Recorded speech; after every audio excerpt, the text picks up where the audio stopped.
Well, Eric, it's so good to see you. As we kick things off today, I should mention that you and I were colleagues for about 10 years at the Christian Broadcasting Network. I worked on the internet side of things. You worked in the news department as one of our terrorism expert.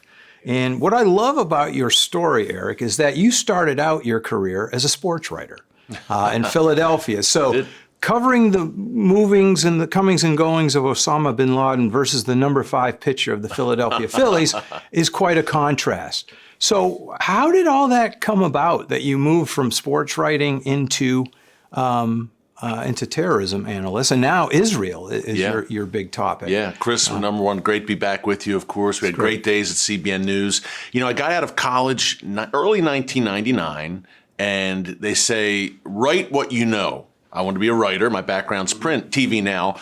But I said, okay, well, I'm a basketball player. I played in college. I love sports. I'm a Philly guy, as you mentioned. I said, well, maybe I'll cover basketball.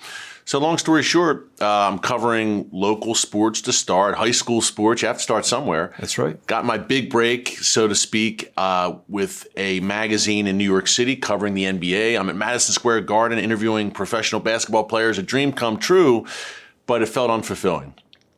And moved back to Philadelphia, just figuring out my next move.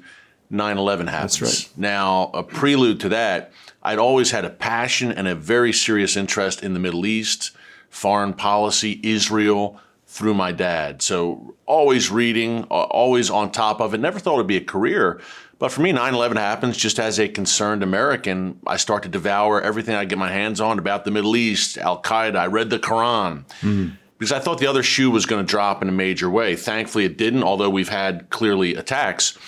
But after about 10 months, I'm walking on the beach with my wife on vacation, and I'm talking about this, and she says, you're a writer. You should write about this. And the rest is history. Start out in print, writing about it, transition to TV at CBN with you, and now here at TBN. Wow, what a story. That's great.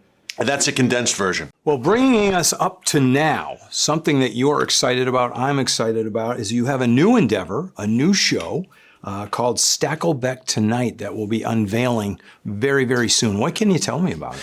Yeah, you know, Chris, on a weekly basis for the past 8 years, I've hosted the Watchmen show on TBN. In the Middle East, a bunch. In Israel, a whole lot.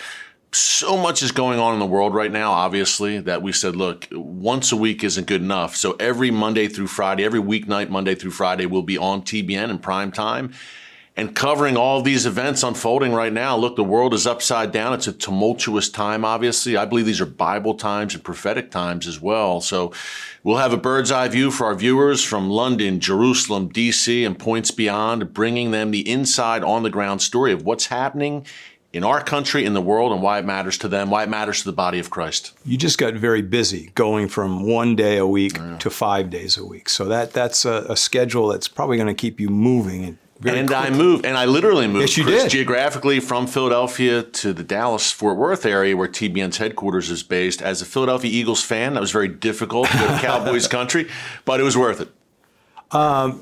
You've spent some time in Israel very recently, within the last few weeks, working on some upcoming stories, sharing about what's going on over there.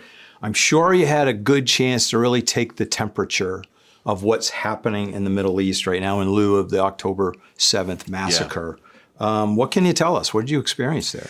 Chris, my 2 big takeaways. Number one, I was struck by the resilience and the unity of the people of Israel. And the stick-to-itness, I guess you would say, of look, we have a mission. We need to decisively defeat this evil terrorist group that slaughtered our people on October 7th.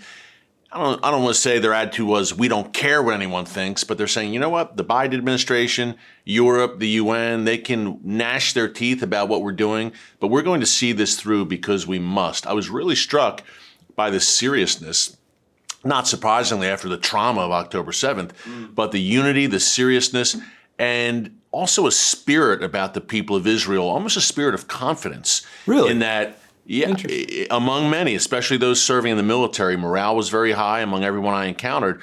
Confidence in that they know that they know they're going to prevail. They feel strongly we're going to defeat Hamas, and confident in their mission, in the justness, if that's a word, that it's a just cause, their mission. No matter what the world says, they know they're doing the right thing. So that was a big takeaway, number one. I think secondly, Chris, real quick, the northern border, Lebanon. Obviously in the south right now in Gaza, war unfolding with Hamas.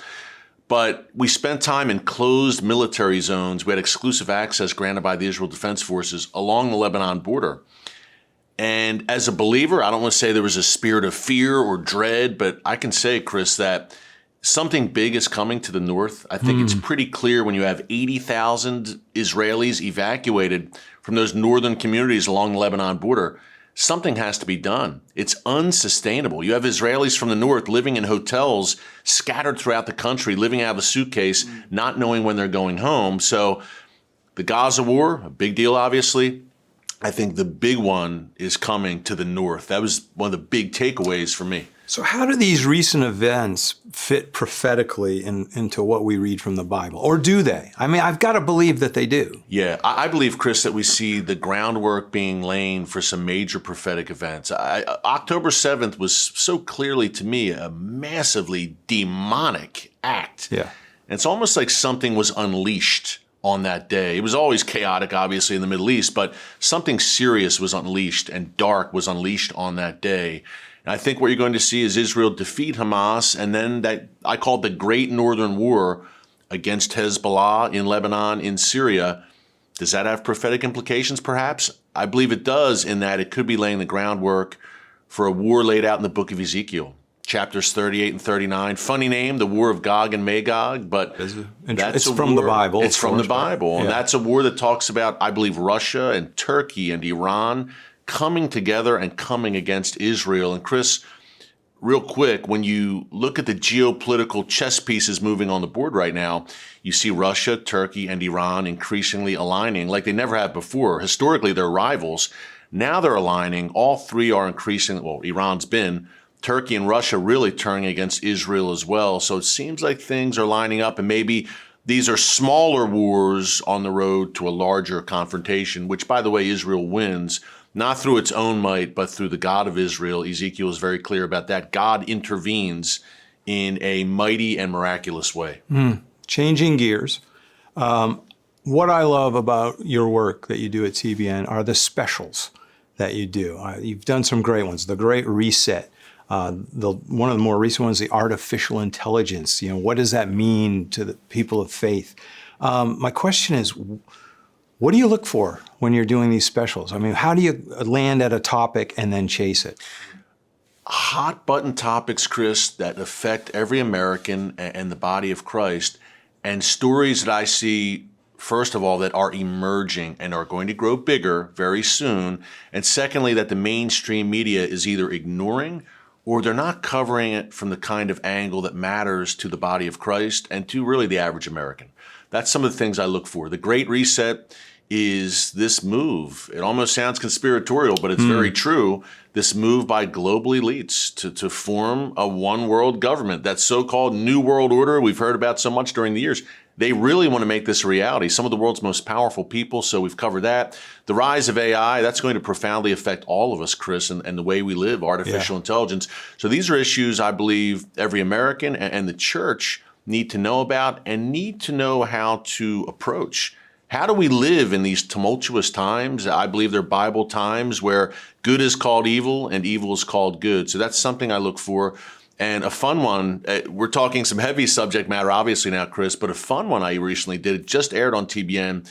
Hulk Hogan, the famous wrestler. I heard about that, yes. He was just baptized. Now, he was a childhood hero of mine, and I had the opportunity for an exclusive interview to sit down with Hulk Hogan, and he shared his testimony. He's 70 years old. He was baptized and accepted the Lord. Amazing story. So that was kind of a fun one, but many times, yes, we do cover the heavier stuff. That's great. Erick, as always, thanks so much for the time. It's always so good to talk to you about what you're up to and working on, and thanks for coming by today. Thanks, Chris. God bless. Appreciate it.